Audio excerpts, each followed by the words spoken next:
So we'll be starting with this session, and we have 3 presentations at the moment, but hopefully the 4th one will also join. And we have speakers from. So we have 3 important aspects. Number 1, on the marketing and promotion of the pharmaceuticals, the current practice. This is 1. And the second one is pharmaceutical advising and promotion, the regulatory aspect, number 2. And third one is community interventions. So at the moment, we have 3 presentations. Yes. Good. Just to introduce you, this is Professor Kumud Kafle, who is, I'm very pleased to say, one of the founding members of the Inroad Network. And I had the pleasure of going to Nepal, I think in 1991. 92? And 98. And we did the Promoting Rational Drug Use course there for the first time, and then again in 1998. The first time I went, it was the dustiest time of the year, and I never saw the Himalayas. But the second time I went, we had an absolutely wonderful time. And we trained many, many people who we're meeting at this conference who continued work on promoting rational drug use. And I actually was in Toronto last week, a week before last, and Gillian Cohen, I don't know if you remember her, she was a very bright young American who came for the course, totally naive, and I thought, oh, and I gave her a terribly tough time. And I just met her a few weeks ago in Toronto, and there she's a tenured professor in the School of Pharmacy, a political scientist with a PhD, doing absolutely wonderful work. So she forgave me for the tough time I gave her in Nepal when I discussed it with her. So I'm sorry that Dr. Batul's not here. She's probably completely exhausted by the presentation and the many questions. And I don't know how many people have seen the publication that has been produced by Oman. It's really an outstanding, colorful, beautifully printed, lots of information and details. And I was absolutely shocked, and Brian is going to be our rapporteur, but I was absolutely shocked at what a small staff they have for the amount of productivity. You know, small things come in big things come in small packages in this way. And I think the presentation yesterday was really a most important example of the fact that small countries can achieve very important results if they have a coherent approach to it. Today's sessions, as Kumud has mentioned, we're looking at providers and promotion, and we're looking at different aspects and different approaches. And I'm very pleased that we have a range of people presenting here, able to talk about different professions and different groups as far as that goes. I'm very pleased to introduce Suzanne Edwards, who I've known for a few years from the Access to Medicines Index. And this is something she'll tell you about. But it really is an alternative, part of the new paradigms, the new ideas. How can we change the way things are? And we've heard both from Klaus Leisinger yesterday and Robert today about how the industry is looking at new ways of moving forward. And I believe personally that the Access to Medicines Index is a big part of that process, that we are seeing companies from right up near the top of the index who are coming and stepping out and being willing to make themselves vulnerable, but also to contribute in such a constructive way to this conference. So Suzanne will be talking just about one aspect of the index, that I'm sure you'll talk about the broader aspect and then into the results and details. So Suzanne, please.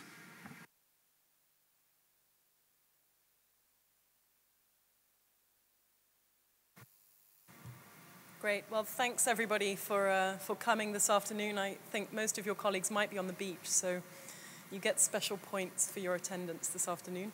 As Richard mentioned, this presentation and the poster 599, actually represents a very small part of the broader initiative of the Access to Medicine Index.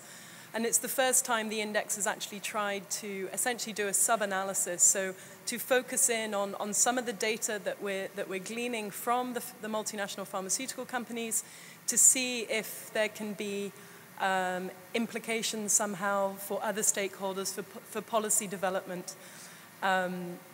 So I will introduce the index a little bit, but there is not too much background on the index project just because it has been presented before yesterday in the access tracks. So I will try and focus a little bit on what the index is able to reveal in terms of providers and promotion.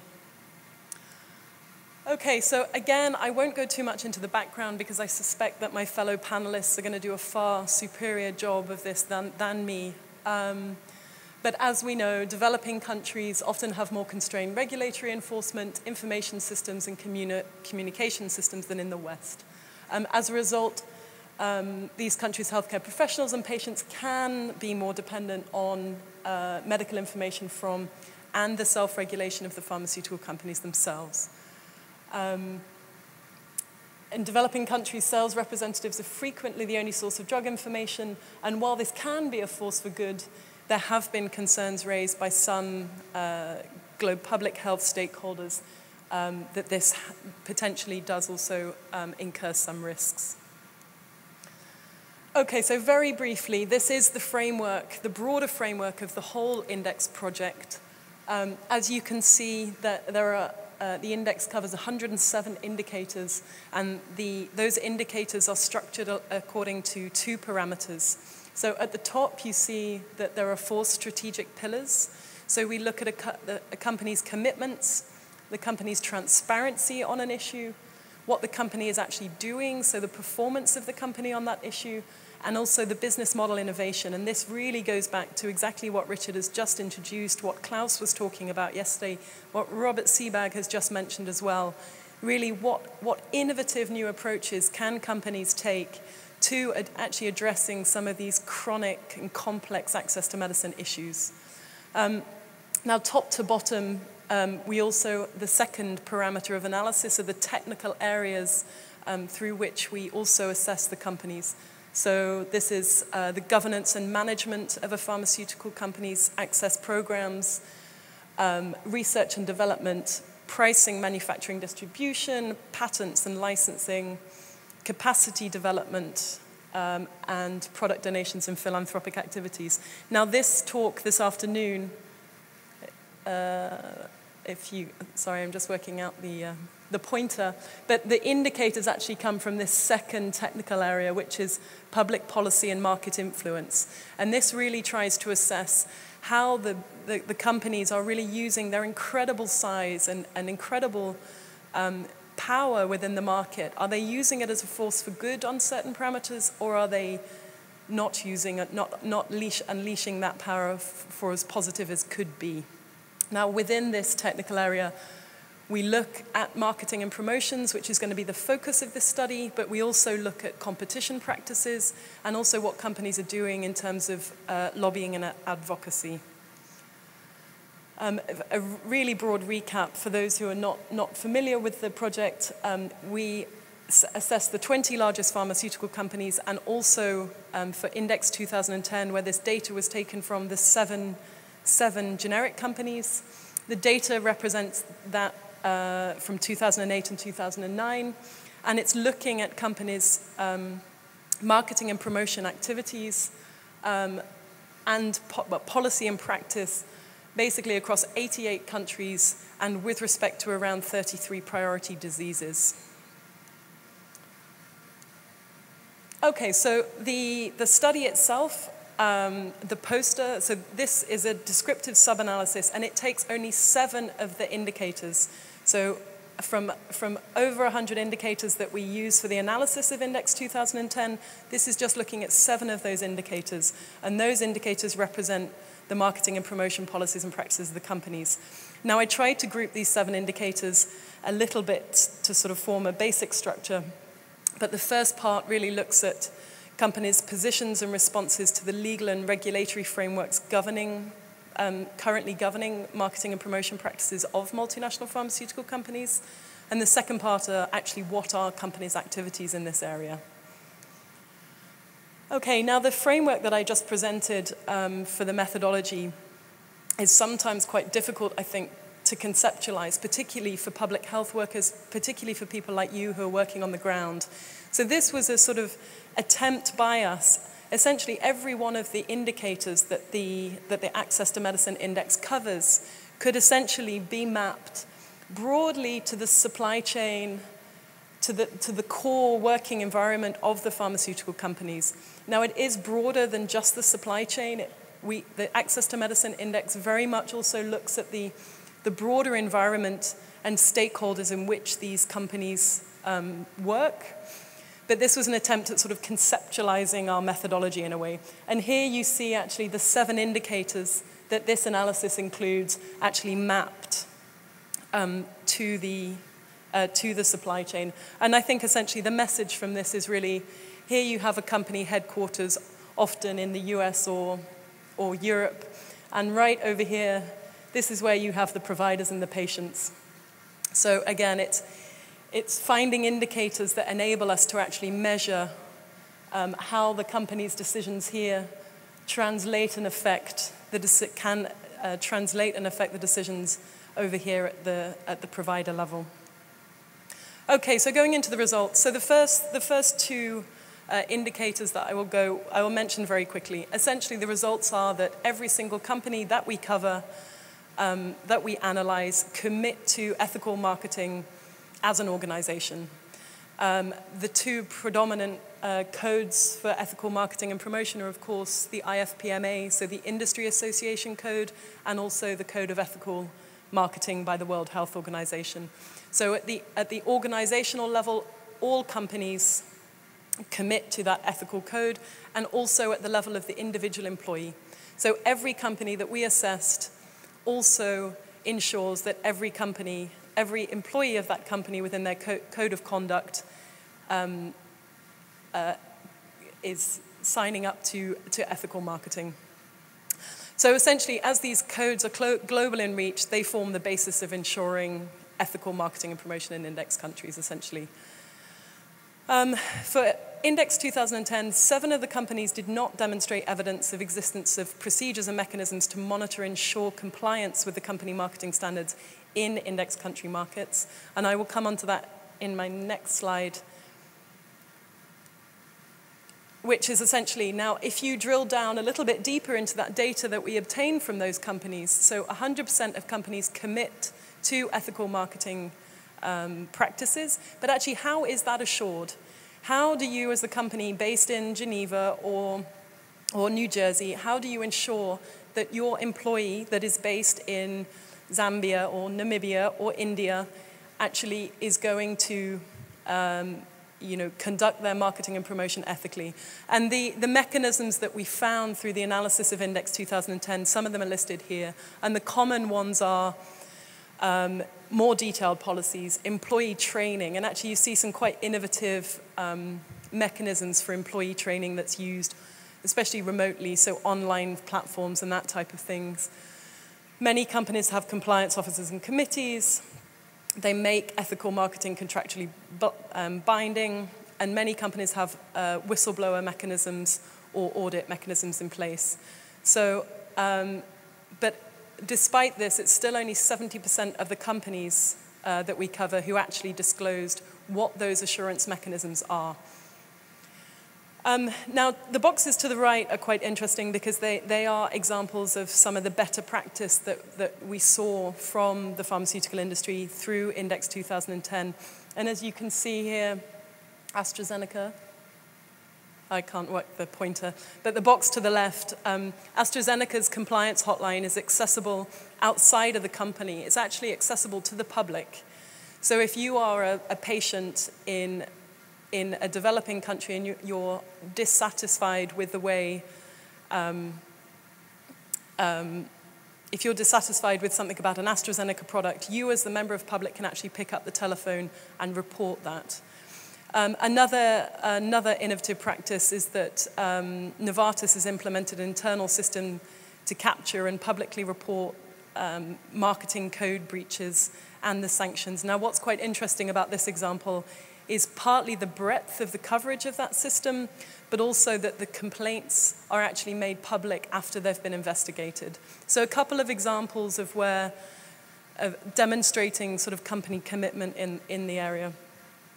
Now, moving on to third-party practices, we know, I think everybody's aware that many of the, for many companies, actually the marketing, distribution and marketing of products doesn't necessarily happen by in-house staff. It can actually be contracted out to a third party.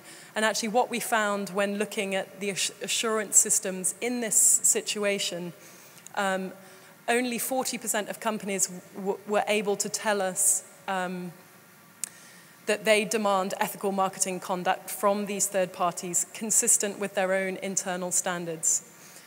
Now, 50% of those, so 4 of the companies, ensure this practice by either making the commitment contractually binding or providing evidence, as we've seen, of supporting compliance mechanisms. So essentially what we see from here is that a lessening of the stringency potentially of companies when the marketing is conducted through third parties. Now, having said that, again, there's a box here of some leading practice that was identified from the companies. So Merck, Serono, Novartis, Pfizer, and Roche have established a clear policy and audit function for all their contractors, including marketing and promotional activities. So there are some companies that are ahead of the average practice that I've highlighted. Okay, so moving on more to actually what the companies are actually doing, and one of the ways that we're able to measure this is actually looking at code breaches and litigations. So what, as an indicator of what's happening on the ground. So essentially, during 2008 and 2009, there was no major litigation found in index countries regarding marketing and promotion activities across the sector. Now, I think we all know that does not necessarily mean that all marketing and promotion practices are conducted ethically in these countries. It's perhaps more a comment on, are the systems able, is there capacity in the system to pick them up and report them, or to implement them? As we can see here, the WHO guidelines and the IFPMA guidelines, so the WHO guidelines propose enforcement at a national level, and the IFPMA code collects code breaches, but they're not presently publicly available. So if something does go wrong, it seems from this that maybe there is some work to be done from all sides. And again, when companies do disclose litigations, there's a great variety across the sector and to the level that this is done. Okay, so actually, now this is really for me the key issue. What are companies actually doing in terms of marketing and promotion practices in these countries? And there's one indicator that looks at this. What are companies disclosing? And the result is that not one company that we analyzed is currently disclosing their marketing and promotion practices in index countries. However, on the bright side, we had some commitments. GSK, Merck, and Roche had committed when we asked them for Index 2010 that they would start to disclose payments related to marketing activities in index countries in the near future. So I think this is going to be a very important role for Index 2012, is to follow up on these commitments and actually see if some of these companies are moving towards greater disclosure in this area. Okay, so in conclusion, ethical marketing of pharmaceutical companies are currently governed by self-regulation, and enforcement is either internally or locally dependent. I think given the important role the companies play in the provision of medical information in index countries, weak disclosure in the area still remains a significant concern for many stakeholders. As we have seen, there is 100% commitment to the existing global codes, and the majority of companies also provide evidence of their internal compliance and audit mechanisms. Our findings reveal that compliance with and coverage of these systems is less clear and robust, however, in some low-income countries, and also when these activities are outsourced from the key company. So these potentially are two areas where I think civil society, where the public health community really has a role to support the wish here.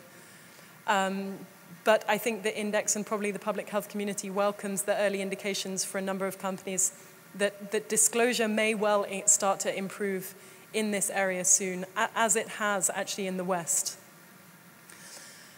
So by establishing metrics to measure companies, the index aims to build a deeper and broader understanding of the current situation and practice in this area, and also provides a benchmark from which we're able to see how behavior changes over time. We really hope to be a driver for much greater transparency in this area, which is really something that stakeholders tell us is very important for them. And hopefully also to facilitate some policy development and stakeholder engagement directly with industry. I should also say that obviously there are evidence gaps in this area, particularly around industry's role, the impact of these activities, and particularly the causal relationships. But I think WHO and HAI, that have been mentioned very often in the conference, have been instrumental in providing guidance and highlighting the particular area concerns around company-driven activities. And I think a focused effort in this area will help to communicate clear expectations from companies on what is expected. And this is the poster. Great.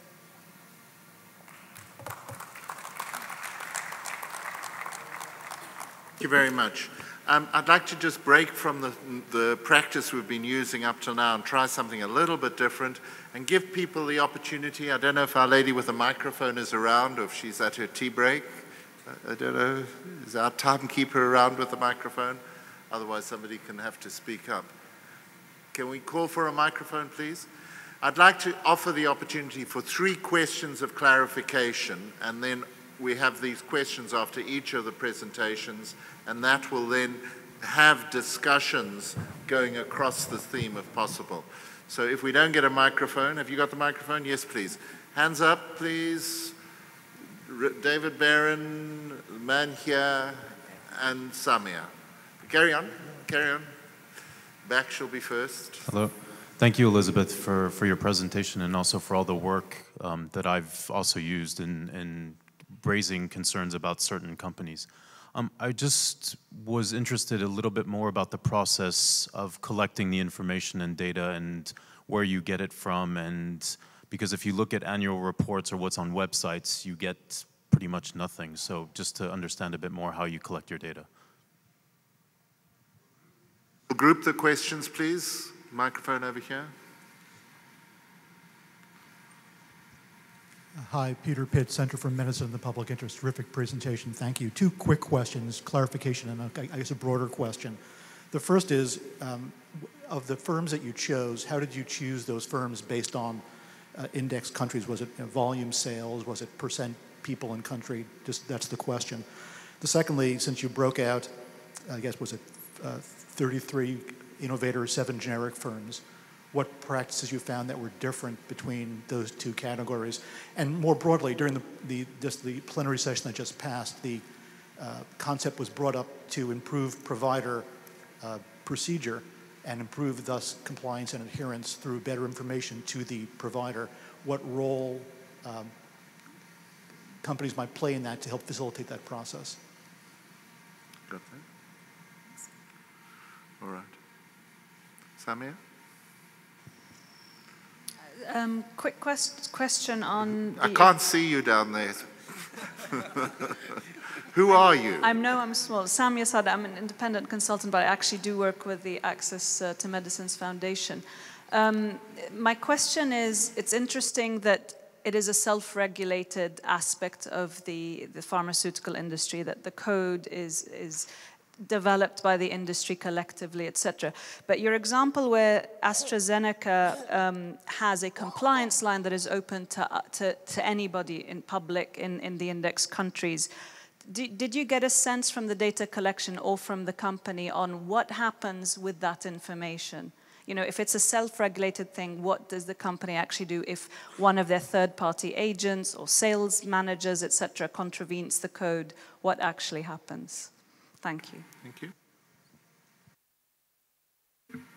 Great. Well, that's actually a great set of questions, and probably I like to think I'd have included the answers given more time, but in terms of the question about where the data comes from, I think it's a great point, because the transparency constraints are obviously not just limited to the companies. We find generally a real dearth of information in this area.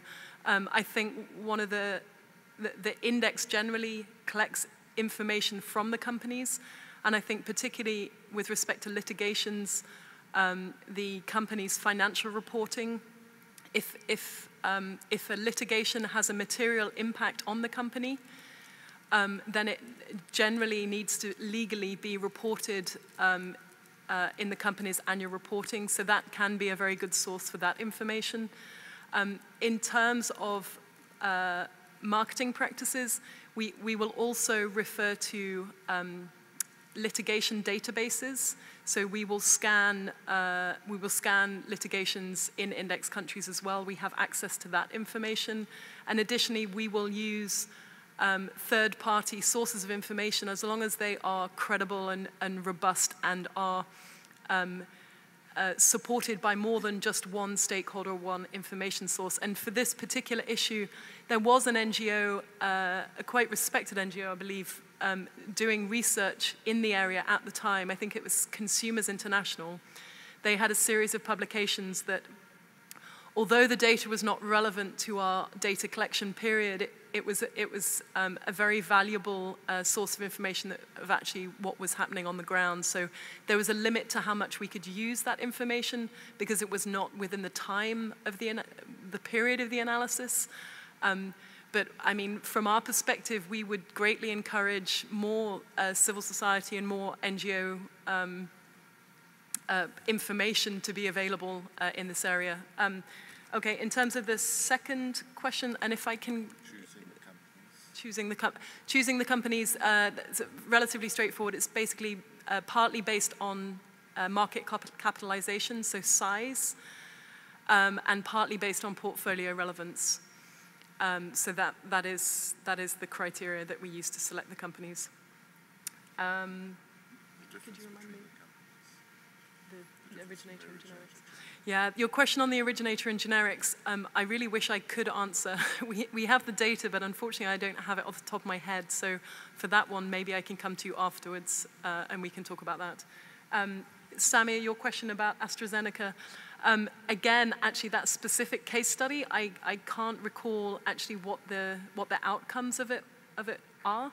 But there are examples, and I think the Novartis example of where reported cases are documented, then investigated, and then the results of those investigations made public. That is the case with Novartis. I'm not sure if it's the case with AstraZeneca.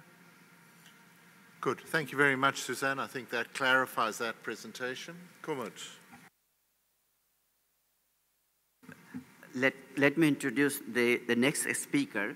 The next speaker will be a group of the people from Indonesia, and that comprise of Faculty of Pharmacy, Magister of the Medicine Management, and Faculty of Medicine from Gajah Mada University of Indonesia.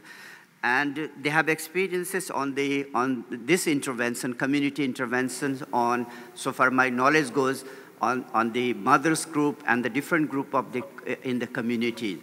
And let us hear on their experiences with the advertisement. Okay. And Chairun, she will make the presentation. Welcome. Thank you very much for giving me opportunity to present our study, which is entitled CEMA-Community to Improve Knowledge and Skills in Evaluating Medicine Advertisements. CEMA, stands for Critically Evaluated Medicines Advertisements. We are from Indonesia, we in Gajah Mada University. A wide range of non-prescription medicines are available to the consumers, either in supermarket, pharmacies, as well as neighborhood local shops. Some of the non-prescription medicines are advertised in printed and audio-visual media, such as in radio, internet, and television channel. Besides giving information about their product, the advertisements attempt to influence the consumers of choice in selecting medicines. Therefore, customers may receive information from the advertisement which tends to give misleading, inaccurate, or unbalanced information. Self-medication to minor illness is a government policy. It is a lot because to improve community health care. In Indonesia, government officially reported that about 20% of non-prescription medicine advertisement did not comply the regulation.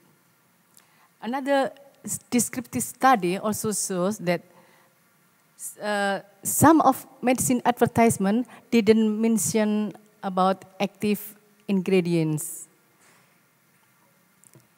If medicine advertisement did not inform complete information, it may have adverse drug reaction to the consumer. Because usually the consumer only know the brand names, and then they can take some medicine that perhaps it contains same of the active ingredients. Therefore, the safety and efficacy of the self-medication depend on the knowledge and skills of the consumers. Therefore, consumer needs to be equipped with knowledge and skills to evaluate critically medicine advertisement.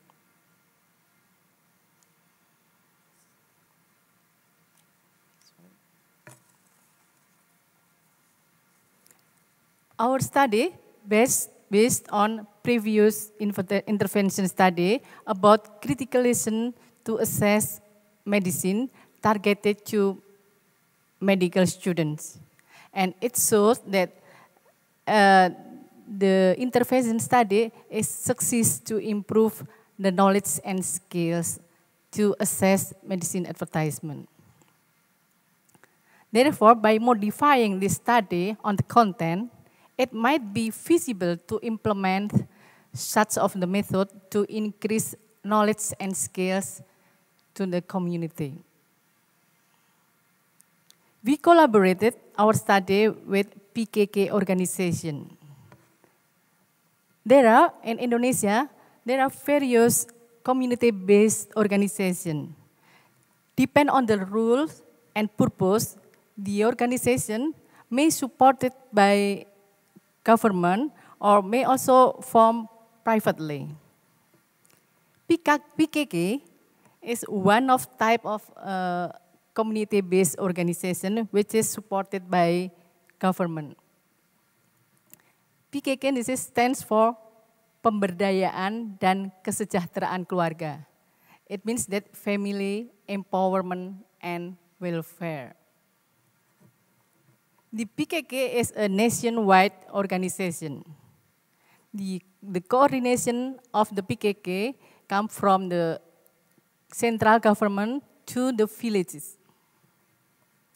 And the family welfare improvement team made in each level. The members of the PKK is open, usually automatically for all women who live in the village.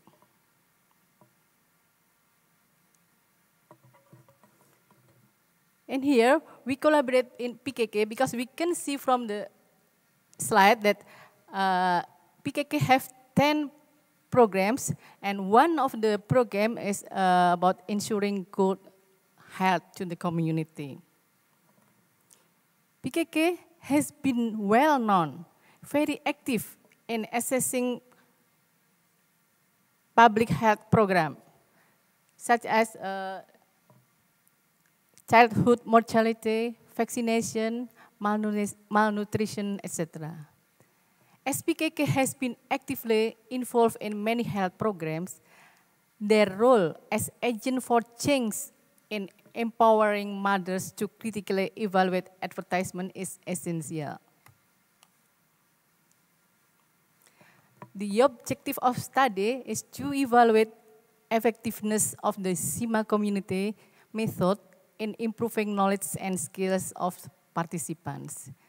The method of the study utilized pre and post in time series with control group.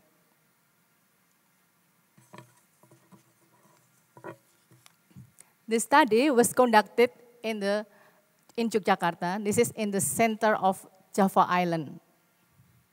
And the participants of the study is PKK Welfare Movement Team in Yogyakarta.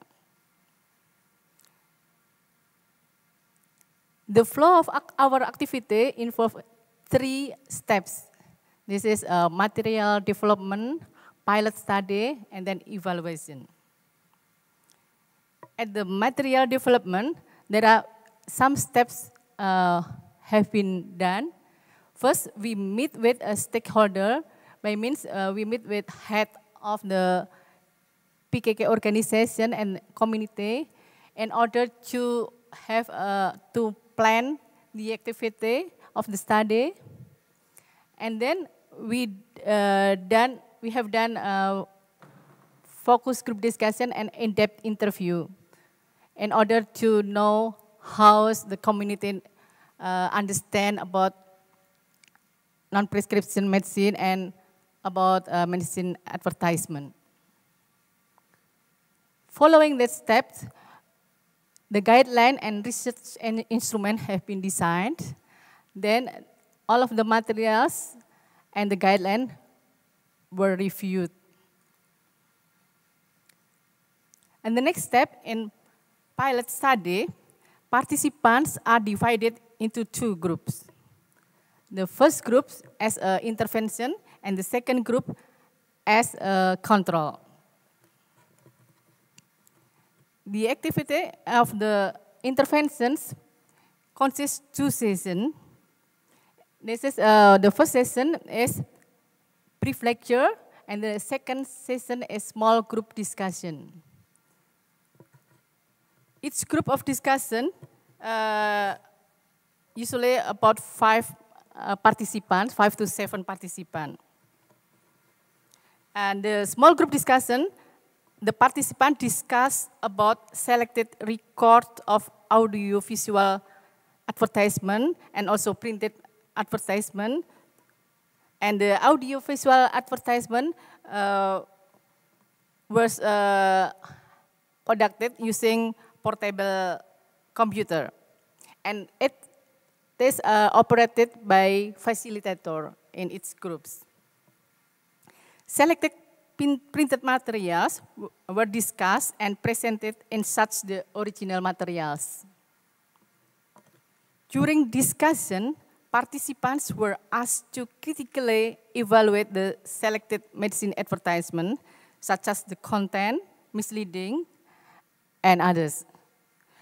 Besides operating computer, facilitator saw the way to find the incomplete, incorrect, and also cross-check the participants' evaluation.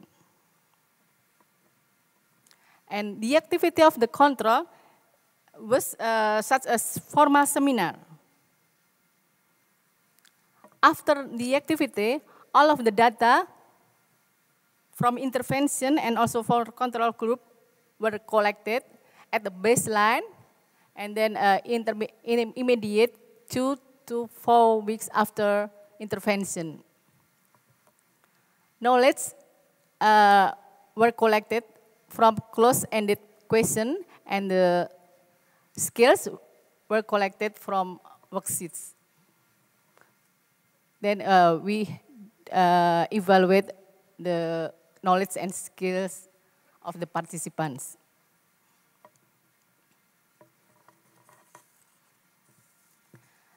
The result of the focus group discussion and in-depth interview shows that television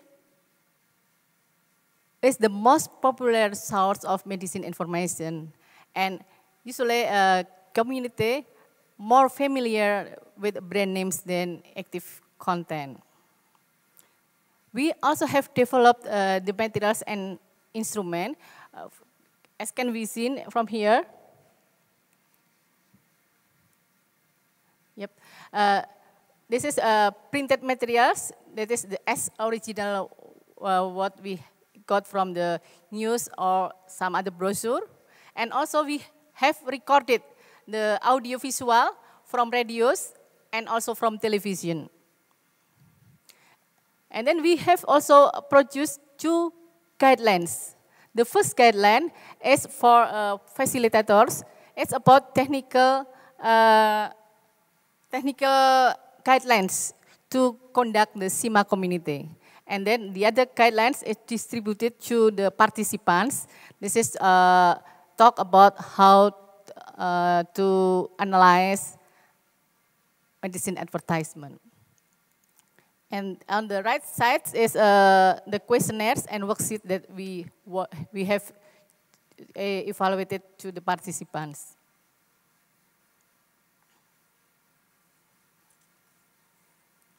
These are 2 graphs from the results of our study. On the left side is graph about knowledge improvement. We can see from the graph that although the knowledge has high, the participant knowledge about medicine is high, but it still can be increased, and we analyze that it's increased significantly. And it also maintains the improvement of the knowledge until the post-test 3. And from the scales, although there is the result of scale is very, very small, but also it can be improved after intervention, and it's significantly improved during the activity. And it maintains after post-test, the last post-test.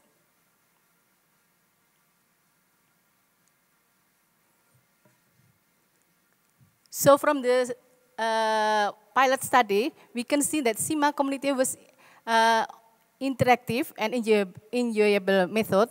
We know that from the in-depth interview with some of the participants after activity. However, the activity duration was too short to do and that's activity, because we do a routine PKK meeting. Usually PKK have meeting every month, and then so we use that meeting time to do this activity.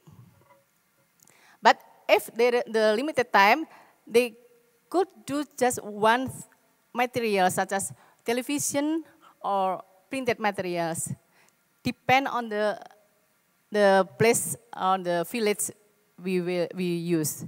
Like in the gross rate organization, we only use, this is after we pilot study, we try to implement the study in the gross road organization. We only use the printed materials because of the narrow place to do. But when we do pilot study, we use a portable computer, and also it's enjoyable to do that. From our study, we can see that community empowerment activity through the community-based organization is viable strategy to improve use of medicines. The CEMA-Community is effective approach for empowering community to recognize inappropriate advertising in medicines. Women's empowering intervention integrated with health education sector have shown significant increase in knowledge and skills. Therefore, it may improve children and family health. The availability of guidelines, printed and audio-visual materials is a key factor for success in intervention study. So we can conclude of our study that the CEMA-Community is a promising training model because it can be a standard tool for consumer empowering program. Our recommendation is that pharmaceutical advertisements regulation need to be evaluated. To success intervention with community empowerment, it is important to maintain working relationship with the community-based organization. The study may be expanded to evaluate the effect of incomplete information from the advertisement on the adverse drug reaction. Okay, thank you very much.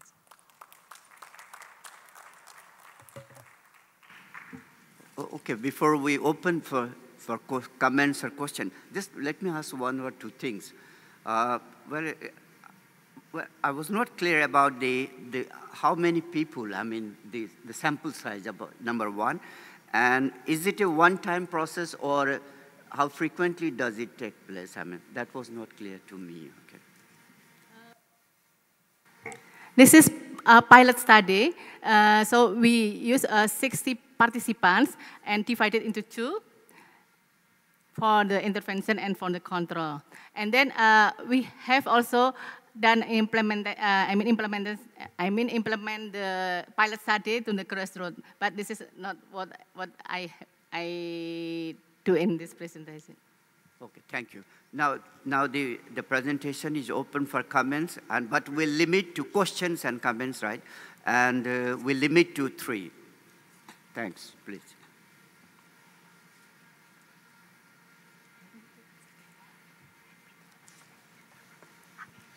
Anna Bucic, Austria. First of all, congratulations on something that's really a very valuable contribution. My question is, with the skills that people acquired, would they spill over into the critical evaluation of other types of ads, say junk food, for example, or quack medicines?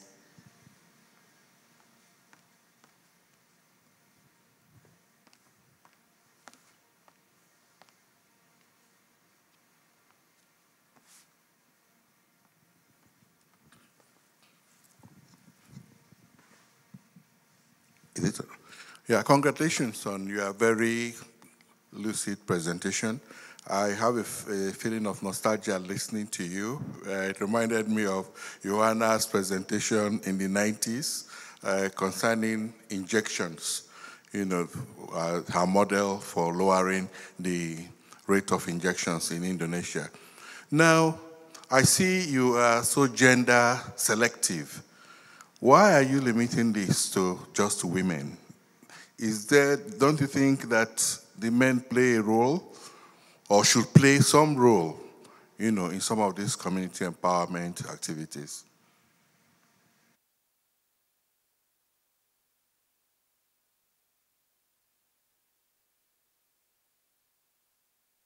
Thank you. Aukje Mantel, Utrecht University. I was wondering about your intervention and control groups. They were from different communities, or were they from the same community? So I was wondering, could they interact, or were they really separate groups? Thank you.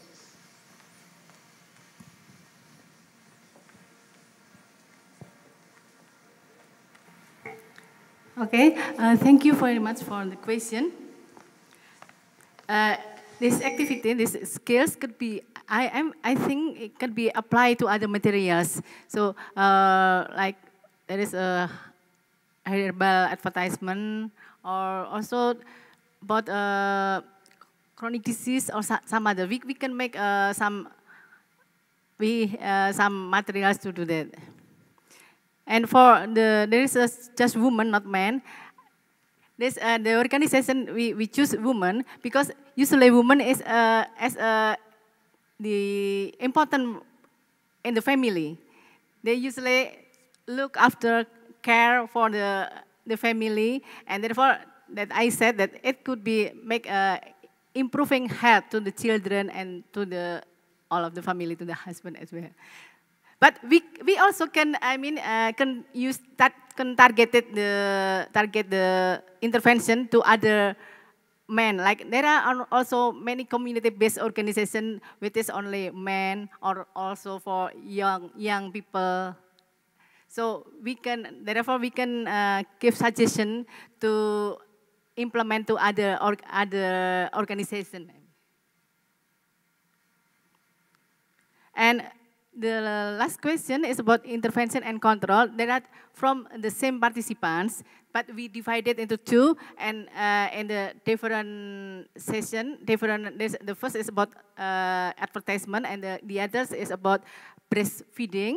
And yeah, it may be possible after a while to meet, but there are from many districts, and they meet regularly every month, but only meet just at the time. Thank you very much. I noted your comment about your gender, spoken like a true woman, defending mothers. Fair enough. Very pleased now for the thing, if you'd like to come to the lectern, to have Elissa Ladd from Massachusetts General Hospital Institute of Health Professions. And this is like the sort of the temple of hospitals in Massachusetts, and I think we have more doctors per square kilometer than anywhere else in the world. And when I first moved to Boston in 1989, it was just after, I think, nurses had been given, or nurse practitioners had been given the right to prescribe a wide range of medicines, and there was still quite strong reaction against it. And a couple of years later, somebody measured the performance and discovered that the nurses were doing considerably better than the doctors in adhering to guidelines.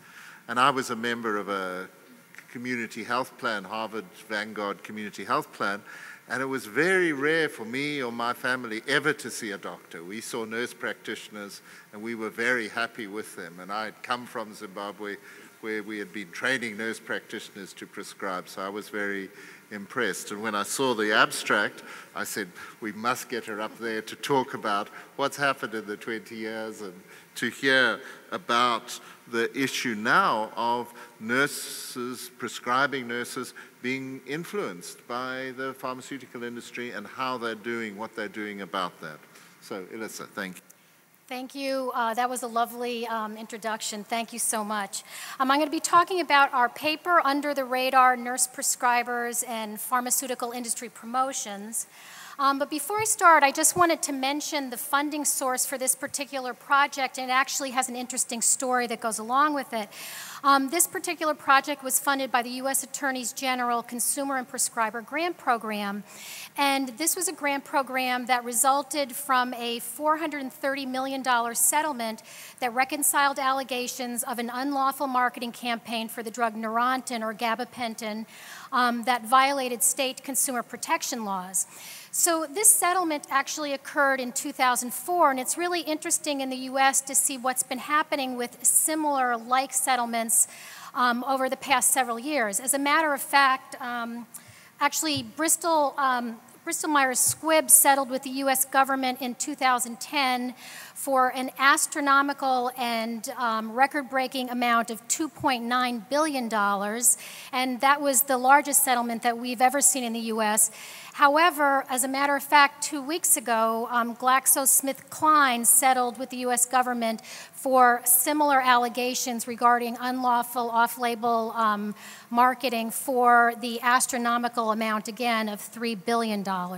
So there's quite a bit of money going into these settlements. What I wanted to note about this particular program, though, which is interesting, is that I think, as far as I know, this was the only settlement that included monies for prescriber education and also consumer education around pharmaceutical marketing and evidence-based prescribing. So my hat's off to this group of attorneys general that set this up. I wanted to give you a little bit of background about nurse prescribers or advanced practice nurses in the U.S. Advanced practice nurse prescribers include the categories of nurse practitioners, certified nurse midwives, mental health clinical nurse specialists, and nurse anesthetists. All of those nurses are educated in general at the master's level, but there's some programs that are being educated at the doctoral level in the U.S. right now. Currently, there are about 150,000 nurse practitioners in the U.S., or nurse practitioner prescribers. And as you can see, that's about 50% larger than the group of family practice physicians in the U.S. So it's a fairly substantial number of prescribers. In general, nurse practitioners provide primary care in health centers, offices, group practice settings, et cetera. There's a much smaller number of nurse practitioners that actually work in acute care settings, such as hospitals. We have the statutory authority to prescribe in all 50 states and the District of Columbia. And currently, about 97% of us write prescriptions, between 9 to 25 a day, about 6,200 per NP per year, and about 500 million prescriptions per year. What's interesting about that last set of data is actually that comes from industry itself. So they clearly know who we are, what we're doing, and what we're prescribing. So let's talk a little bit about industry influence on advanced practice nurse prescribers. First of all, in general, studies consistently show that promotion increases prescribing. We know that. This has been in the literature for a long time. Studies also consistently show that both physicians and advanced practice nurse prescribers don't believe that promotion affects their prescribing practices. So they think it's happening to someone else, but not necessarily to them. Also, two studies that were done in 2009 found that nurse practitioners had an uncritically positive attitude towards pharmaceutical promotions. And that being said, there's really a significant paucity of empirical data, however, on nurse prescribing behaviors, especially in general, but especially in relation to pharmaceutical marketing. So as a part of this project, this grant project, we developed an educational program that we called PERCS, Prescribing Evidence-Based Therapies. And what this was, it was a web-based educational intervention that had content on pharmaceutical marketing, conflicts of interest, and also information on evidence-based prescribing. And what we tried to do, because it was hosted on the web, we tried to kind of create a visually engaging format as opposed to having a static PowerPoint presentation that was web-based, that we would lose people on. We wanted to kind of make it more engaging, use some interesting graphics, et cetera. You might recognize some of these people. We interviewed experts in the field, also tried to use some kind of interesting vignettes, et cetera. In terms of our evaluation, we did 3 web-based surveys between 2007 and 2008, and I'm sorry I forgot to include here that this was a randomized sample of a nationally representative randomized sample. So we did a baseline, a post-1 immediately after they watched the program, the educational program, and a post-2 at 8 weeks post-intervention. And we looked at 3 key domains: the perceived reliability of information that these prescribers were getting from industry, the acceptability, the ethical acceptability of accepting promotional items and meals, and finally, self-reported prescribing practices. So just some of our selected results. At baseline, this was not surprising. We found that nurse prescribers had broad interface with pharmaceutical industry promotions in the form of visits with pharmaceutical representatives, the use of samples for their patients, the attendance at lunch and dinner meal events, and especially industry-sponsored continuing education programs, as well as industry-sponsored continuing medical education programs. Here's some of the results in terms of our key domains, and I have to apologize for putting 3 graphs on one slide. I did that because of the slide, the number of slides that we could use. But I just wanted to point out here.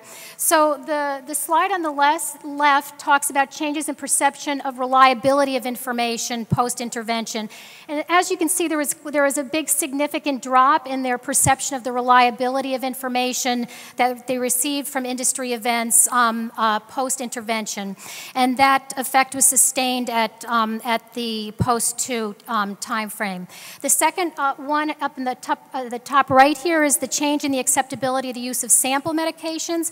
And as you can see here as well, I'm sorry, the numbers are probably not very legible from your vantage point, but as you can see, the change went from the 80s, and I believe that's the 50s. I'm sorry, I can't see it very very well myself. And then finally, there is a significant change in the likelihood to prescribe brand name marketed drugs post-intervention. And actually, that kind of dropped even at the post-2 level right here, but that difference between post-1 and post-2 right there was not statistically significant. So what were the lessons learned for the project? Something that we knew, but we found that nurse practitioners, advanced practice nurse prescribers were clearly flying under the radar in terms of research and programs that address both pharmaceutical industry interface with all healthcare professionals, and also in terms of engagement in programs that encourage evidence-based prescribing and also the use of generic medications. The use of generic medications was also emphasized in our program. We also found a broad interest from the academic community to integrate this material in both pre-professional and post-baccalaureate curricula, and this particular program was actually integrated in over 100 graduate programs across the country, both in terms of pharmacology content and health policy content. So what are some of the broader policy implications of this program? I wanted to kind of broaden this to kind of more of an international perspective now and talk about advanced practice nurse prescribers around the world and what we know about them. Advanced practice nurses have the legal authority to prescribe actually in 7 Western European and Anglo-Saxon countries, and 4 other countries are in the process of introducing nurse prescribing. I imagine over the next decade or several decades this number is going to increase significantly. Let me just show you the countries because I thought you might be interested in that. So these are the countries that have the legal authority to prescribe: Australia, Canada, Ireland, New Zealand, Sweden, UK, and US. The Netherlands and Spain are pending regulatory approval. Finland has proposed government approval, and South Africa is undergoing regulatory evaluation for nurse prescribing. We've found that there's been a significant expansion of promotional activities that are directed to nurse prescribers in the US, and I have to say I don't know a whole lot about what's going on around the world about this, but I would assume that this is occurring in these other countries, especially where there's legal authority to prescribe. Again, limited integration into programs that foster evidence-based prescribing, i.e. academic detailing and rational medicine use, education. I just wanted to note here, in terms of some of the qualitative data that we analyzed from the study, many of the nurses that responded had never, they were familiar with evidence-based practice, evidence-based medicine, but really weren't familiar with the term of evidence-based prescribing. Also, no one was familiar with the term academic detailing, and there was really no awareness as well about rational medicine use. So I wanted to talk, just mention this concept of nurses as explicit as well as implicit prescribers. So I just talked about explicit prescribers, those of us that have the legal authority to prescribe.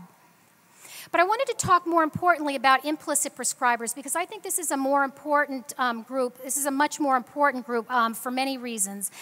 These are active participants in therapeutic choices for prescribers and patients.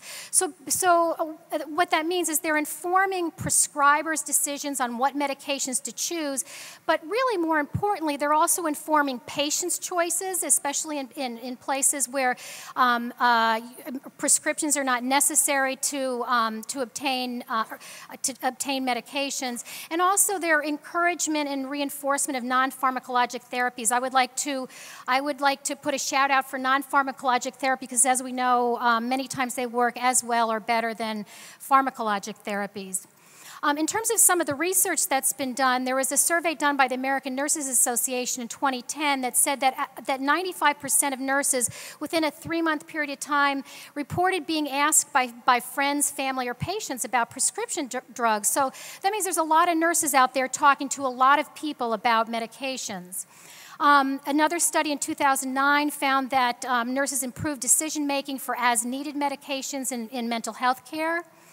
And finally, a study in 2004 found that nurses were instrumental in the avoidance of errors and adverse events in prescribing in general.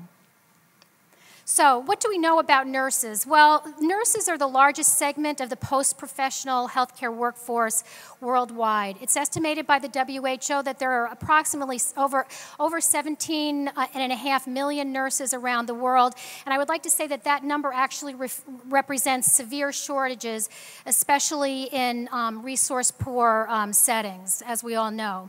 I also wanted to bring up the concept of task shifting. I'm sure a lot of you know a lot about this, but there's a lot of task shifting going on, not only in my own country, where there's a significant shortage of primary care providers, and we expect that shortage to be even more significant if, and I have to say the word if here, if our healthcare reform law actually is implemented. But we certainly have a significant shortage of primary care providers. Even in physician-rich Boston, there aren't enough primary care providers. But you can imagine what's going on around the world. So when you look at resource-poor settings, there's task shifting going on in terms of the distribution and provision of ARV medicines, TB medicines, and all sorts of medicines for non-communicable diseases.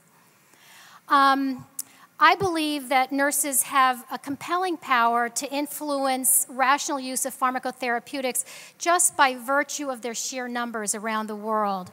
And finally, I think that we have a compelling potential to contribute to interprofessional strategies, especially in terms of research and programmatic models regarding appropriate medicine use. Thank you.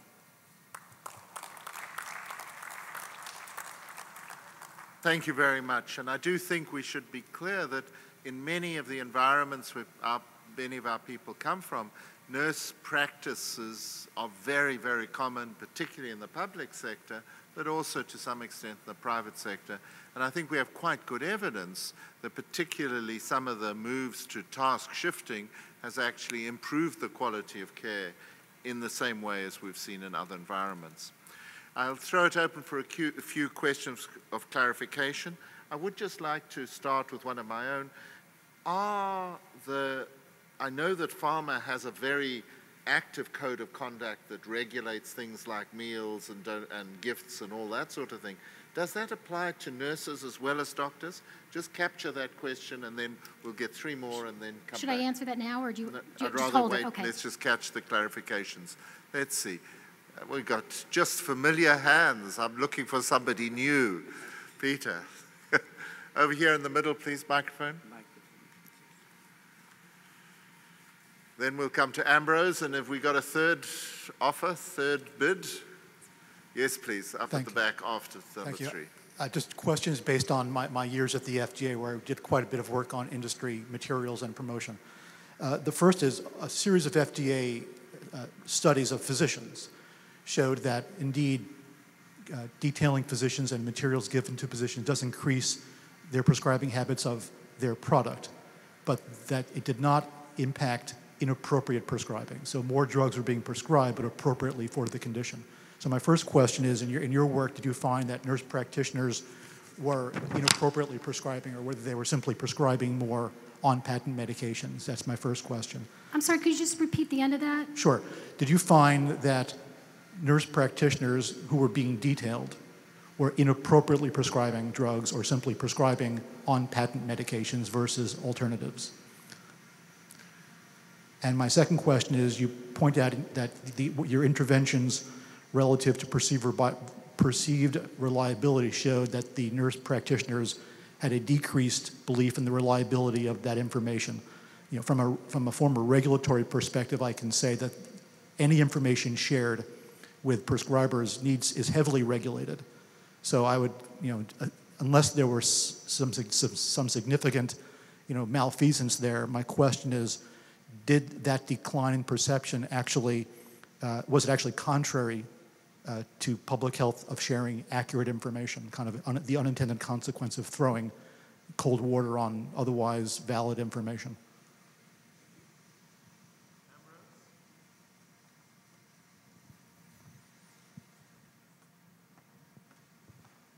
Yeah, thank you. Just a comment, really. Now, we have different levels of prescribers, even in the low resource settings as well. For the ones you have in the United States, do they have any training in prescribing, considering their curriculum or their training program as nurses? Do they have specific training in prescribing? And I see this group, as a very, very rich target for the industry. And when you consider the results of this study now, we find that there's the negative effect now of promotions. That's what you have shown, or of academic detailing. I think it would be nice to apply this, and compare it to the primary care providers as well as physicians. I recall studies in the 80s, on academic detailing, 80s and all that, which showed, very good effect. So I think it would be nice to compare it at this point, looking at the volume of prescribing we're expecting, both from the physicians as well as from the nurses. And what is the relationship, how do the doctors take this, that is the nurse prescribing, how do they accept it, and what's their perception?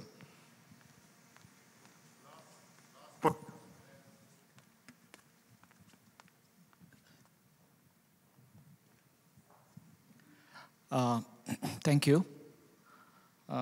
There's a small movement in US and other parts of Europe called no free lunch. Is there anything happening among the nurses like that? That's the first thing. And the second thing is, have the nurses associations that you mentioned, are they also trying to prepare some unbiased source of information for the nurses so that they have access to the information which is often misleading by industry and not so by these people? What I know is that US has the direct-to-consumer advertisement. How many of these nurses are getting prescription from patients to prescribe drugs which are on prescription only because of this advertisement? This is a very new thing. This exists only in 2 countries as far as I know. So it will be interesting to know if nurses are also bombarded with such requests from patients. Thank you. Good. Well, thank you. 3 very profound questions. Okay. Hopefully I can remember them here.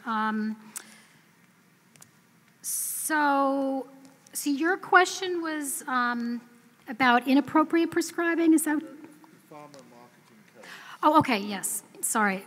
Regarding pharma marketing code and if they apply to nurses as well in the same way that they apply to physicians. Yes, they do, because I think that they really target prescribers. They don't say physicians or nurses. However, in terms of transparency issues, it's very interesting because there's a provision in the new healthcare reform called the Sunshine Provisions that tries to increase transparencies vis-a-vis payments that are made by industry to physicians and hospitals. And that's going to be, actually is going to start to be implemented in 2012 in January, and that provision does not include nurse prescribers. It only includes physicians and hospitals. However, I would like to add on that point that actually in the state of Massachusetts where we live, we are subject to transparency guidelines. Let's see. Regulated. Oh, okay, I think the gentleman here was asking a question regarding the information, that how the nurse practitioners were responding to the information, or their reliability, or their notion of the reliability of the information. I agree with you that the information is highly regulated in terms of the information that's provided by industry to all prescribers, but I think the issue is it's one-sided information, and it doesn't look at the pros and cons of the drugs. And many of the drugs, as you know, that are promoted, especially in ambulatory care offices, are newer drugs, and we know that newer drugs many times have a much higher incidence of safety issues than, say, the older tried and true generic medications. And of course, also they don't promote generic medications, obviously. So I think that's why that result was evident from the study. Someone asked, do nurse practitioners inappropriately prescribe medication? And I would say that actually most of the studies have found that nurse practitioners prescribe in a very similar way as physicians, both in a positive way as well as a negative way. Actually, my dissertation research was about antibiotic prescribing, and I compared physician prescribing to nurse practitioner prescribing, especially around antibiotics for viral upper respiratory tract infections. And I found this was from a very large national data set that actually there was no difference between how we prescribe. So I think that, yes, we do prescribe sometimes inappropriately. And then lastly, the gentleman's question was about our training in terms of pharmacology content. Yes, we do have a fair amount of pharmacology training in the master's program, and in some states around the country, and it depends, it's a state-by-state issue, is that some licenses are tied to continuing pharmacology training over a long period of time. So it's not that they just have to go through the program once, they have to continue to be updated regarding pharmacotherapies. And, then someone asked about direct-to-consumer advertising and about No Free Lunch, and thank you, I'm familiar with that organization. That actually was a group that was started at Columbia University by a physician at Columbia. I don't know how active they've been, and I also understand, I think that they've folded their group into someone else's group, but there are other similar groups that kind of, that target, or they try to kind of educate physicians about marketing and prescribing. In terms of nursing and nursing organizations, and I think that this is a huge problem in terms of medicine as well. As you know, most professional societies, both for medicine and nursing, are highly funded by pharma. And I think that most of the professional societies across the board probably would not be able to function effectively without pharma monies. Maybe they should try. Okay, let's move on to it. Thank you very much for that presentation. I think it was very interesting, and the issue of the dependence of professional associations on pharmaceutical companies, I think, is always a very difficult and sensitive issue. I'd like to ask Kumud to lead off on the discussion. Sorry, thank you. Now we can focus on something. I mean, on the number one, which comes to my mind as well for discussion, could be the level of training and the prescriber. I mean, nurse prescriber, and number two is do we need to make some revision in the curriculum before they are set for making prescription? Okay, so yes, please. Do you mean, should the curriculum include information regarding pharmaceutical influence? Number one, yeah. Or something about the prescribing, right? Right. We do have curriculum around, we have significant amount of curriculum around prescribing, and also in terms of regulations and licensure, it's just like physicians, we have to pass exams in order to be able to practice. In terms of integrating information regarding the pharmaceutical or the industry side in terms of education, I think that this is something that's been going on in medical schools across the country more and more. There's an organization called the American Medical Students Association, which is really very proactive about this in terms of including curricular content around industry. I also, in terms of advanced practice nurse graduate programs, I think that our program was one of the first to actually kind of to develop a program and to have the program actually integrated into many programs across the country. So I do think it's important. Maybe if I could just comment on that. The WHO, working with Health Action International, have produced a manual on training for medical students and pharmacists. We didn't target nurses, I'm afraid, which is available in English, in Spanish, and Russian, that has been used to train medical and pharmacy students in how to address and deal with pharmacy promotion. So that is available on the Health Action International website, and we're looking for more sites to test the method and the approach to it. And it includes one of the chapters is written by one of your interviewees, Joel Exton. Oh, yeah, I'm sure, yeah. So that. Yeah. Can we throw the discussion open now more broadly to see the cross-cutting themes, because we've seen in the Indonesia one, we've seen the issues around the community and where their perceptions come from. From the Access to Medicines Index, we've seen what are the companies doing, and what we're seeing in some areas they're doing quite a lot, and other areas they may be doing something but they don't tell you, and in other areas they may not be doing anything. And then the nurse practitioners, and I think there's a number of points, and we've got new faces. I think right in the middle, I think we have somebody from Indonesia who would do that. Mike in the middle over here. And I do recall, I think it was with the person who's asking the question in 1997, I was taken to one of these women's groups. It wasn't evaluating advertising, it was evaluating the content of labels. And the student group had magnifying glasses to read the labels. So do tell us. It's very interesting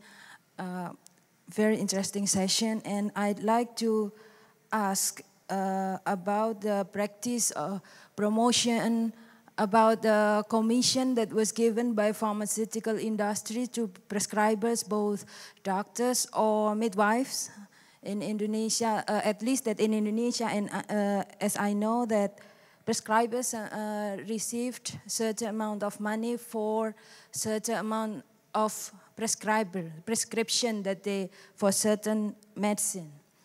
Is there any effort to put this kind of practice under the light? I mean, I know it's unethical or even against the law, but at least in Indonesia it is still practiced. And I don't know if any effort internationally to put this kind of practice put under the light so we can do something about it. Because no matter how good the training in the medical profession training or in pharmacy training, but if this practice is still exists, then it's very tempting, you know. So thank you.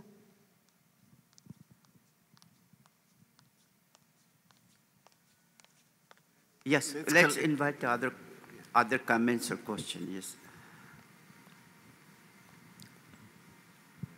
Hi, I'm Anna Sources from React, and I'm quite new to this field of rational use of medicines, but one thing that might be naive is why in developed countries is it even allowed to make direct contact with prescribers to do promotions and to offer them meals, etc. I know in other areas, in Sweden, for example, it's banned to do promotions aimed at children. Wouldn't it be better than rather to try to educate everyone how to withstand this pressure to actually just not allow direct promotion from pharmaceutical companies to prescribers? Thank you.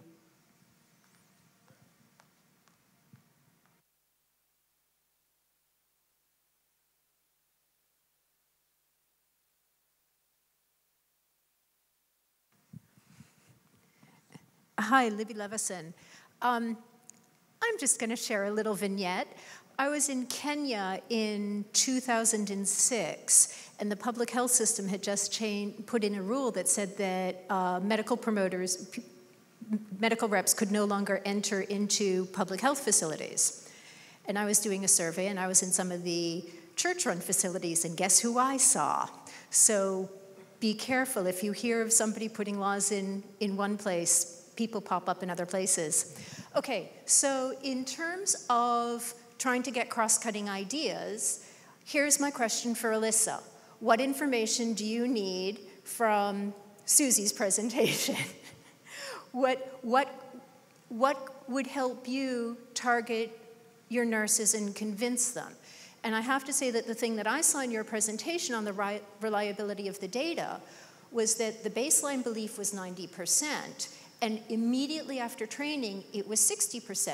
Now, that's a good fall, but that's not a big fall, not immediately after training. So I think we have some really ingrained beliefs. And can your co-presenter, 3 seats over, share some information that would help you? Hi there. Michael Law from the University of British Columbia. I just have an observation that struck me from two of the presentations that I think that I found interesting. So in the first presentation, we heard a lot about companies and their rules and guidelines that they follow, and all of it seemed reasonably innocuous or positive.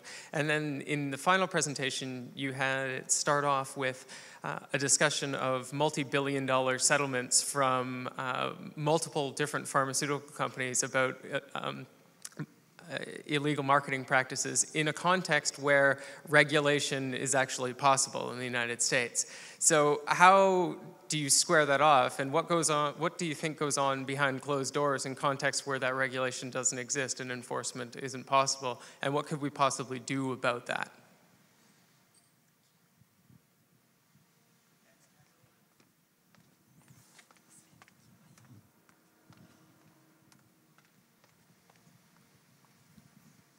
Thank you. I'm Tuấn Anh from Vietnam. Talking about the relationship between physicians, prescribers, and pharmaceutical companies. I will present my studies tomorrow, detailing more about these problems. But my question here is because Richard just mentioned about the training and train the pharmaceutical pharmacy student, how to address with the promotions of pharmaceutical companies. But whether the roles of training is strong enough to deal with the problems of pharmaceutical promotion, especially in developing countries where the governance is very poor. So, and what else can affect the relationship and can lead the pharmaceutical promotion to a different direction that's we cannot control? Thank you. Yes, yes, who will make first comment, well, or answer to the comment or question? Yes. Why don't we start with you, Suzanne? Thanks for the questions at the back.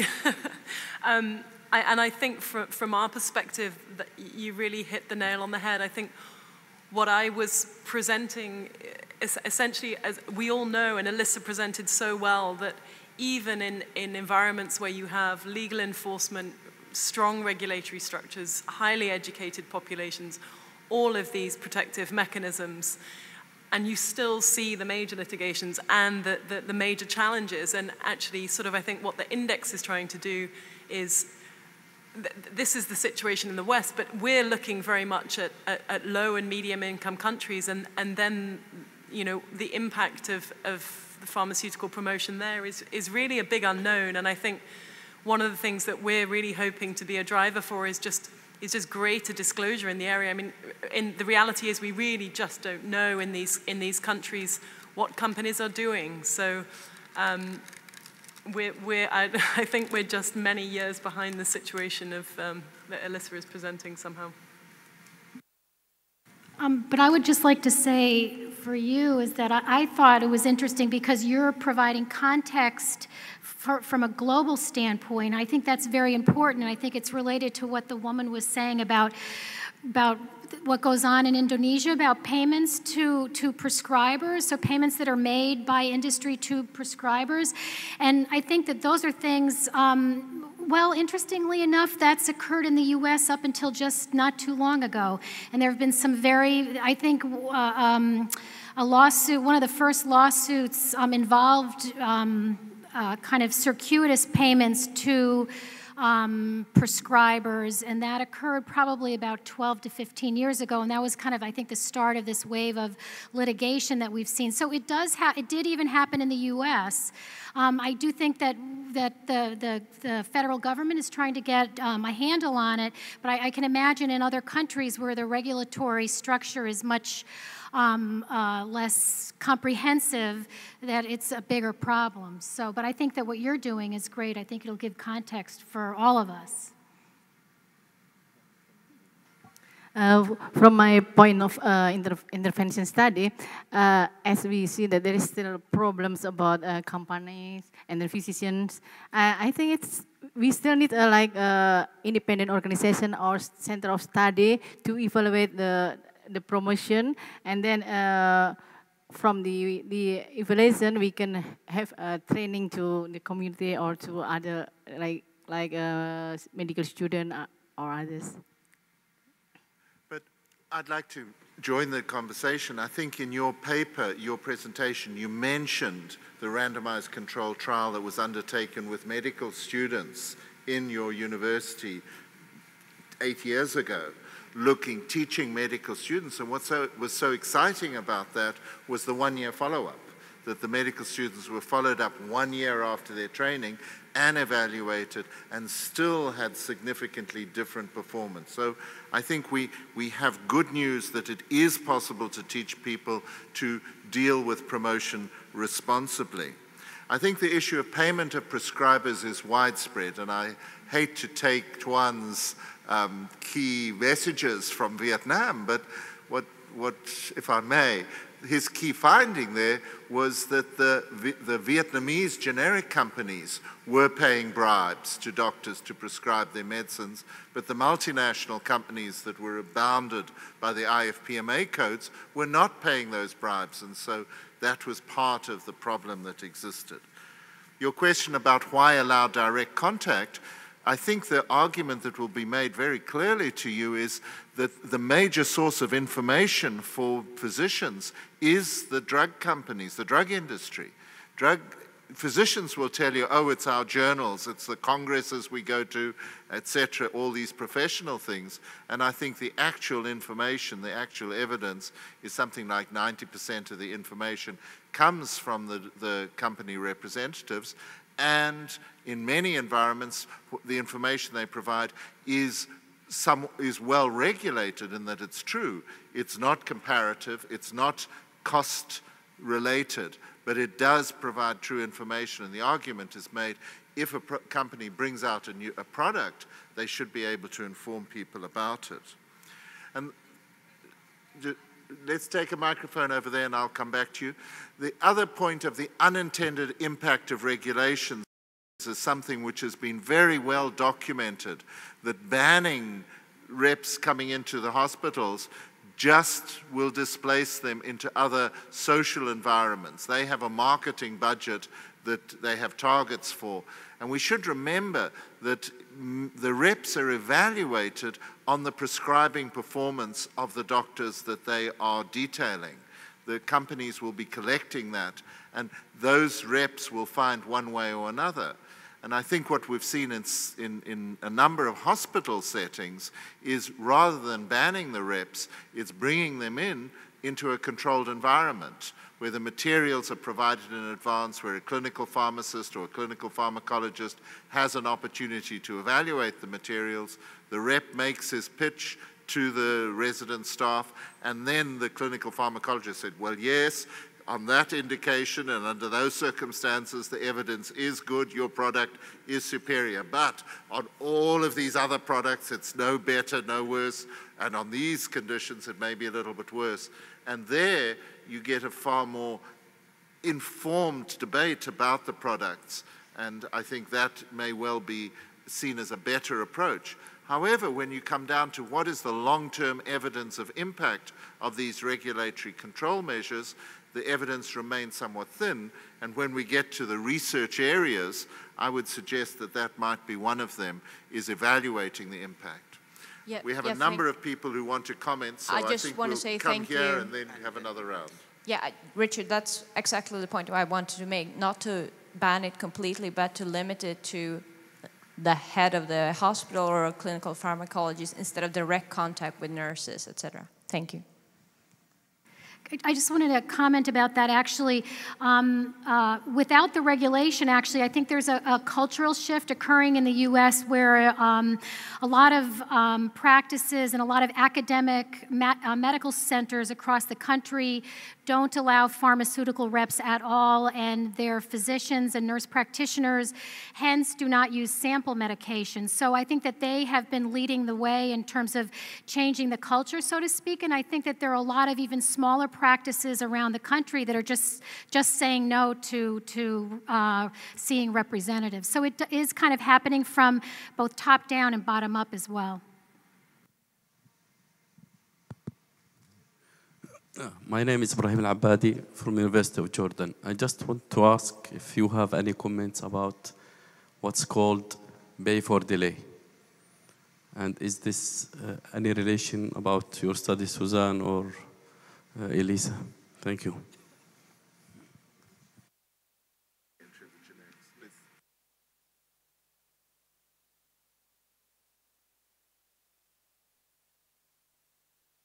Suzanne is looking up the index. It's one of the things that is covered in the index, I think. Rati? Maybe thanks to, I'm Rati from Zimbabwe, thanks to Richard's good work with ZDAP, I'm actually surprised about this problem with drug reps. And I see I've got my colleague here, Douglas Ball, sitting here. I don't think we've banned drug representatives in our hospital, but because we work with a limited list, there's no point a drug rep coming to talk to me in a public sector setting, so we don't really have that problem. The people that have a problem are those who do private practice, but they also work with our essential medicines list, so the drug companies are kind of, in a way, limited. I actually feel sorry for them because we have such a limited list, so they don't really get very much by talking to some of us. So I probably am advocating for a limited list, essential medicine list again. Speaking as a much older Zimbabwe doctor, I must tell you, when I was a young doctor working in a government hospital, over here please, I was regularly attacked by drug reps. Any luck, Suzanne, with finding the results? Yeah, unfortunately not. I mean, competition is one of the areas that the index covers, what companies are doing in this area, and we do look at a number of areas, including pay for delay, but unfortunately, it's been a little while, and my ability to recall the data is weak, but I can give you a copy at the end if that's of any help. But just if I can comment, the Access to Medicines Index applies to a limited number of index countries. These are countries that are selected by income level, by burden of disease. And for many of those countries, they are not the countries where the rapid entry of the generics would be a threat to the pharma industry. And so it may well be that pay for delay doesn't occur in that environment. But Jordan, I don't think, is one of the index countries. I think you're an upper middle income country, so you wouldn't be included. But have you experienced pay for delay in Jordan? No. Okay, thank you. Now that we've all had fun venting, a thought to get back to a possible solution within index countries. One source of information that is generally well regarded by everybody is the actual drug label through which a product is licensed. Unfortunately, it's written at a very high level. Most physicians don't even read it, let alone understand the pharmacology that's on it. One theory that's being thought about at the FDA is to create a more consumer-friendly, one-page information on all licensed products. Might this be a leapfrog program to put into play in the index countries? Can we ask, is there anybody from Australia? Because I'm aware that Australia attempted to do that some years ago. No. Okay. Other points? Thank you. This is just for Claudia. Okay. Yeah. Yes, just for Claudia. Now, you mentioned at the beginning of your talk about these large payments being made to companies. That's by companies. Have we really looked at the effects of these payments? Do you think they're improving the use of medicines on the whole? I mean, the various class action suits, that, had warranted payments of this magnitude?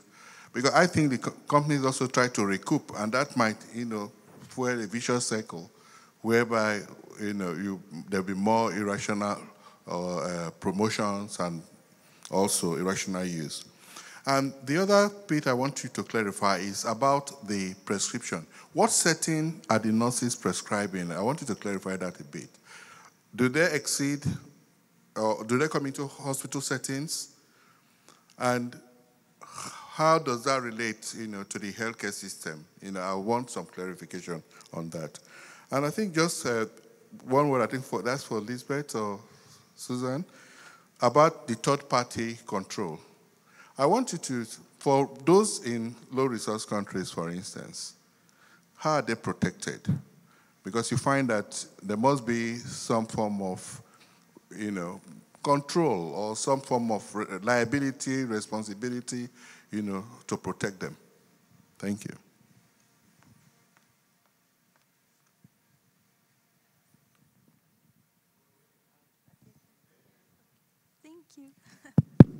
Thank you.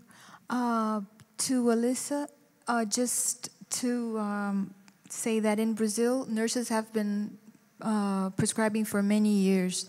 The problem is with dispensing. Together with prescribing, they also think it proper to dispense. And that's a problem also with physicians because there's a conflict there. And so I would think that we have an additional problem after prescribing is uniting both activities, which, there's a clear conflict. The other thing, and I would like to ask both of you, this morning, I listened to a very interesting presentation in which a clinical trial was exposed in Kenya, and in this clinical trial, the population of several communities was exposed to a great deal of promotion of a certain ACT combination in order to adopt it and adhere to the prescribed treatments. And after the clinical trial had been done, the drug company pulled out because it had no money to subsidize, treatments. So to Suzanne, I would like to ask you, is ATM looking into clinical trials in undeveloped countries and low-income income countries? And to, Chairun, might this be something to talk to about in these women's groups like PKK, perhaps to make them aware of possible enrollment in clinical trials? Is this a possibility in Indonesia, or do drug companies do not enroll people in clinical trials in Indonesia?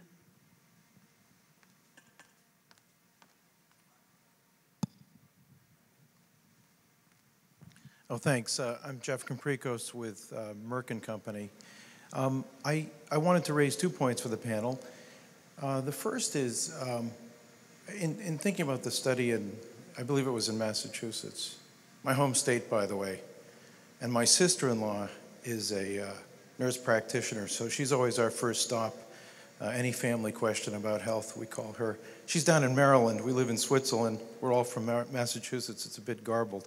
But in your study, one of the things that I was curious about was, yes, prescribing went up, prescribing went down, prescribing patterns may have changed. But from a patient perspective, do we know if the results were better or worse? Did we look at, for instance, the outcomes? I might be very happy if, as a patient, if my nurse practitioner is prescribing a medicine that is more effective, safer, more convenient for me, but also happens to be a new medicine. I might be very unhappy if I get an older medicine, let's say with more frequent adverse events or side effects that I'm not happy with. That's one question. I think in any of these studies, I guess my point is that I think we ought to look as much as we can at the patient satisfaction and the outcomes to the extent possible. The second is to Suzanne. I'm sure we'll discuss this tomorrow on our panel.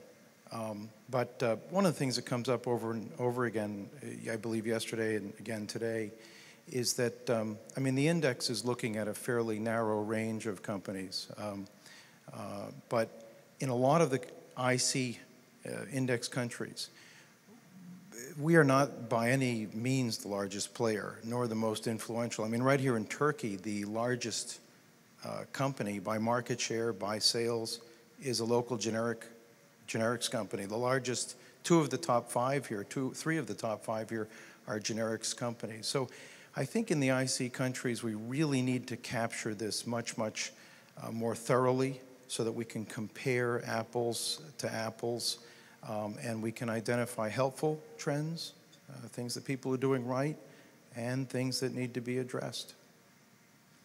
Thank you.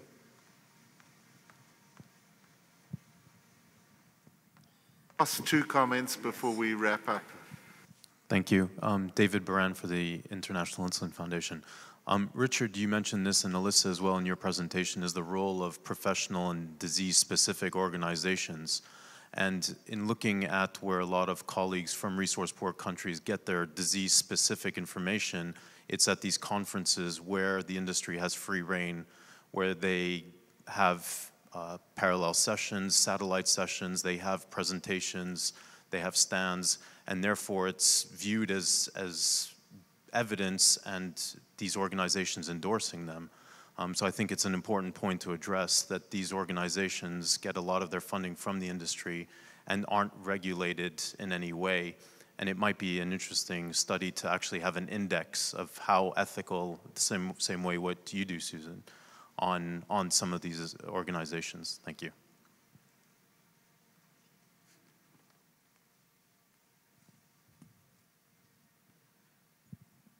This is to Suzanne. I was just wondering, one of my friends here added about clinical trials. I was just wondering about that. But more than that, more than medicines, more than drug regulation, more than clinical trials, a lot of multinational companies do a lot of politics power politics in developing countries. Let me give an example of Novartis in India. They applied for patents and they lost it. And now they went to the High Court, they lost it.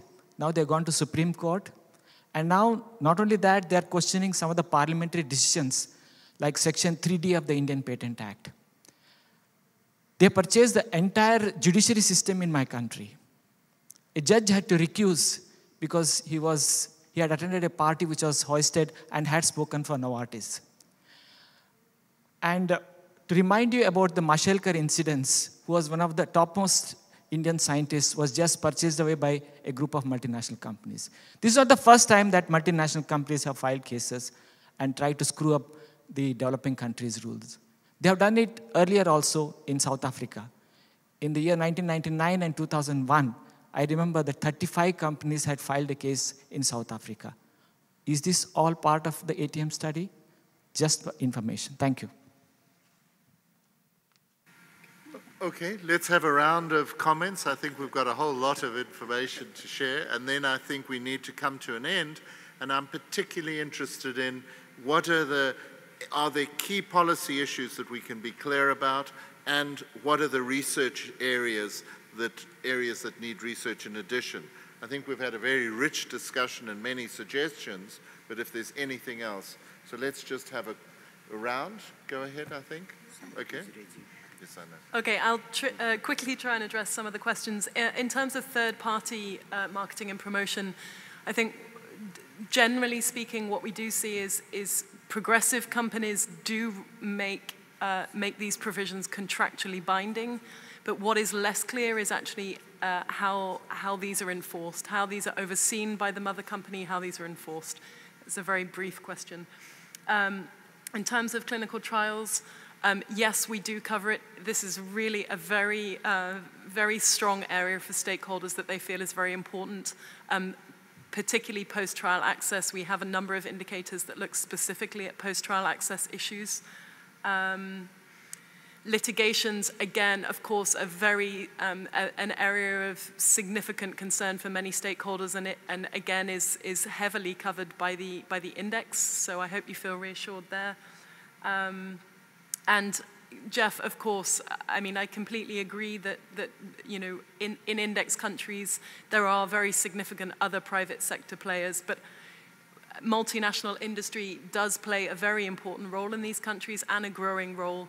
I think you know that we are trying to address the issue of generics, and actually just to go back to the earlier question, I've now looked it up. There is actually, out of the 7 generic companies that we covered in Index 2010, not a single one of them is yet a signatory to an international marketing and promotional code. So again, I feel that there is, you know, significant work to be done there. I'll leave it at that.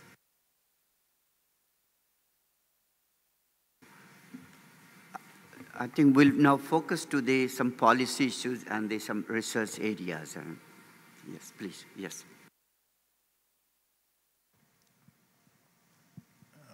Just on the point of clinical trials, I think, I mean, we all know the figures. There's something like 80,000 clinical trials per year, and about 40,000 of those are done in the US. Primarily, the rest of the trials are done in advanced countries.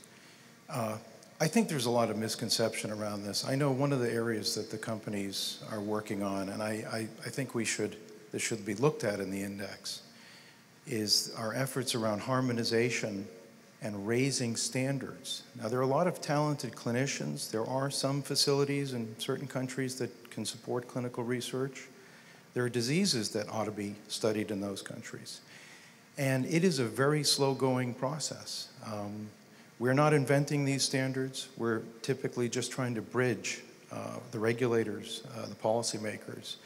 So there's a lot of potential for more science and medicine to be done in the index countries, but also in the mid-size, the emerging markets. But it is very difficult. I can tell you right here in Turkey, out of the 80,000 plus trials that are done annually in Turkey, which is an advanced country, they only do about 400, 500 trials per year, mostly phase 4, phase 3 trials. So there's an untapped potential there, but companies, the industry is struggling to harmonize and bring up the level, the standards to acceptable standards for first-rate research, high-quality research. And just if I may comment briefly, the requirements for high-quality research are frequently set by regulators who frequently are maybe a little obsessive about what they require in terms of levels of documentation and health system functioning that may not be so easily met in these different environments. And I think that we see that as a problem, not just for the companies, but also for the countries trying to build their research capacity. Are there any other, we're really losing our population, I don't know, Samia, is this this has to be research or policy issues? Which is it? I guess it's maybe a little bit policy. Because we haven't policy. We haven't really. I don't know if there are any regulators in the room at this junction, but we haven't really talked about the role of the regulators in, say, some of the index countries, and I just want to share with you a little bit the experience from Jordan, because that's where I'm from, and I have I understand a little bit about what they're trying to do in Jordan. But it seems to me in a lot of the emerging markets and the low-income countries that there isn't capacity for the regulator to regulate and monitor as effectively as, say, in the United States, etc. But even when they do have guidelines, like in Jordan, they really have not been given the mandate to act on those guidelines. And that is another big challenge, I think, that we haven't addressed in this forum yet. Another point to address, to look at a breadth of what the regulators are doing, or the dearth of information they have, and even when they have information that they act. In the Medicines Transparency Alliance, 7 pilot countries, and they're very diverse, going from Peru to across the Philippines, Jordan, Zambia, Uganda, Kyrgyzstan, and Ghana. Not one of the regulatory authorities could share any information on the number of violations they'd monitored. They couldn't share any information, or they didn't want to. So we're still sort of trying to dissect the data and see what is actually a system failure in capturing information and what is actually their refusal to divulge that information. So again, echoing the lack of information in this area, the lack of information both from the policy perspective. So if we want to try and convince people in terms of making policy interventions, it's going to be tough because the data is simply not captured, and when it is captured, we asked all the regulators, do you have a blacklist? Thank you and very they said much. No. We have Brian Gunn here from Oman. Is inappropriate promotion and marketing a problem in Oman? Can I ask you? It is, yes. For which populations? It's a problem all over, really. They're a friend. They're a reluctant friend. We need them, they need us, and we have to control them. But we don't want to ban them. But they are a problem. I wanted also to mention or to talk about pharmacist prescribing, which is occurring more and more in the world too. Has that been looked at all by anybody? Because that would be the next focus of attention, I would think. I don't know, actually I don't know anything about that. I think that's very interesting. Maybe a pharmacist here might respond to that. There we are. We had a pharmacist push her hand up very quickly. We have two pharmacists. Are you a pharmacist too? Over there on the left, please. Okay. If I cannot tell everything, Claudia will help me. In Brazil, the regulatory agents have been trying to regulate the health promotion by the marketing to professionals and to great media. And we have some big problems because the regulation of the media marketing is being made a posteriori and not before the promoting. So we have a big scope of regulation or of norms. We have some groups that accompany how industries are doing these promotions. We know that 98% of them don't fit the norm, but we cannot do nothing because as it is a posteriori, when we will act, the promotion has gone. So it's a problem. And we now have one thing that is like aero companies, that is the fidelity card.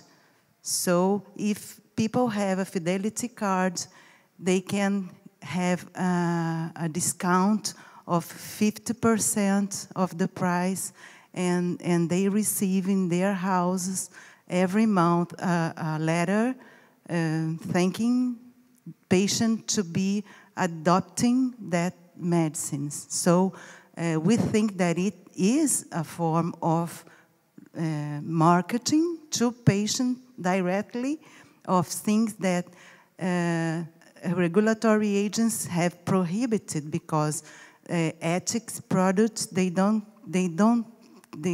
cannot do marketing. But I think, just to clarify, these are national generic companies. They're not multinational companies. No. Multinationals, yes. Multinational companies. Yes. Well, why haven't you reported them? That's clearly a breach of the IFPMA code. Everybody knows, including the regulatory authority, and nothing happens. There's a lot of money involved. Report them. Well, we do what we can. I mean...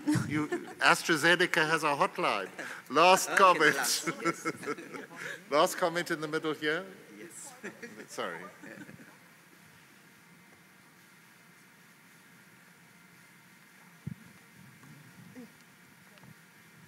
I haven't introduced myself before. I'm Sri Dayati from Indonesia. I'm a little bit pessimistic when we are talking about regulation.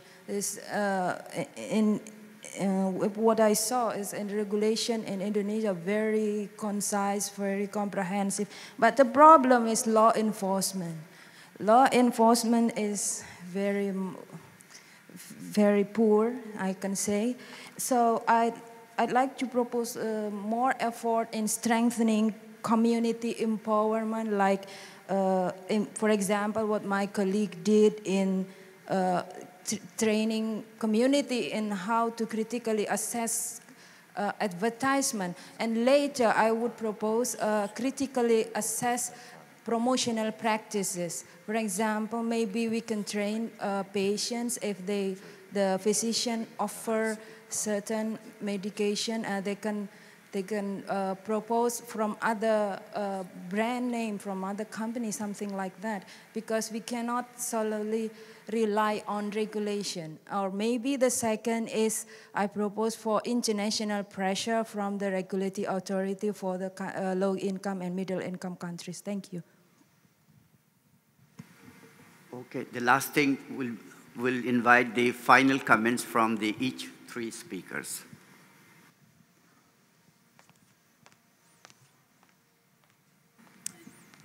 Do you want me to summarize or just answer? Final comments. I think it's clear from the discussion that we've had that I think that there's a significant interface between industry and many levels, not only healthcare providers, physicians, nurses, but also on the community level. And I agree with your comments regarding kind of wrapping in all of the groups in terms of just developing awareness around this. I don't think it's going to go away. I think we have to understand it, and I think it's certainly industry's right to promote their products, but I think it's also our right as professionals and citizens to be aware of how that affects the quality of care, but also the cost to all of our citizens, because sometimes this impacts costs very significantly. Thank you. I think my closing question is actually a little bit self-interested, and it would actually be a research call, really, to have more systematic collection within your countries of ethical marketing and promotion breaches, exactly as was raised by the Brazilian colleague up there, because then initiatives such as ourselves would then have some data, some evidence on which we can use to advocate and that sort of thing. So systematic reporting and collection would be my wish list. Yeah, I think like my colleague also said that regulation about advertisement doesn't work well in a developing country. So it would be better if we make awareness for the community, such as empowerment for the community, so they aware, they know, they can evaluate how the advertisements good or not, like that.